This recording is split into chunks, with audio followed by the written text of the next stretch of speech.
विना हेल्मेट दुचाकीवरून फिरून वाहनांचे हॉर्न वाजवत वाहतुकीचे नियम धाब्यावर बसवणाऱ्या हुल्लडबाज रील स्टार राजकीय पदाधिकाऱ्यासह त्याच्या साथीदारांवर ठाणे पोलिसांनी कारवाईचा बडगा उगारला आहे।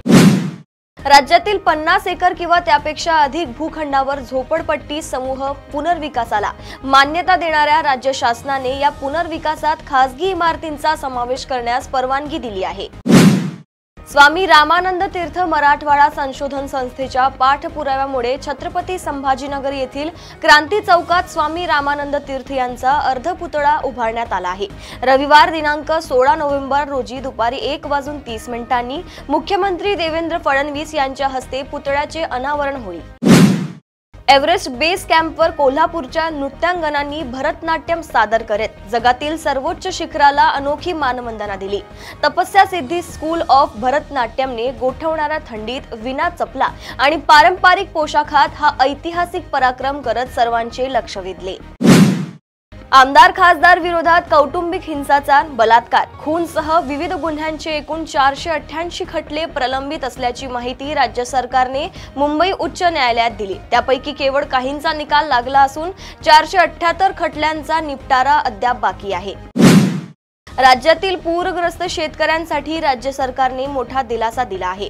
अतिवृष्टीमुळे नुकसान झालेल्या शेतजमिनीसाठी माती, गाळ, मुरुम आणि कंकर मोफत देण्याचा निर्णय घेतला असून गौण खनिजांवरील रॉयल्टीही माफ करण्यात आली आहे।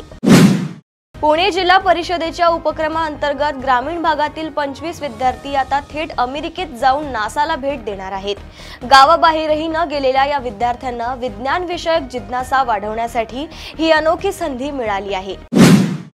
ठाणे ते भिवंडी प्रवासाचा वेळ वाचवण्यासाठी MMRDAने वसई खाडीवर 2.2 किलोमीटर लांबीचा 6 पदरी उड्डाणपूल बांधण्याचा प्रकल्प हाती घेतला आहे।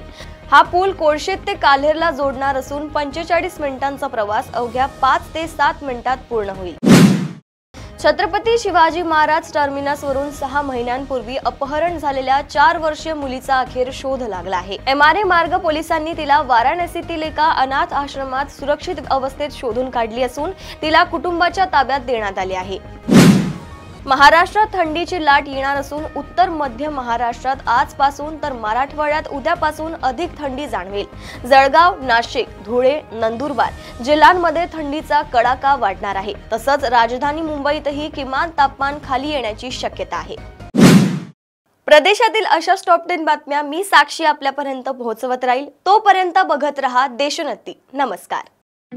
ठळक घडामोडींसाठी देशोन्नती न्यूज चॅनलला सबस्क्राइब करा आणि बेल आयकॉन प्रेस करा।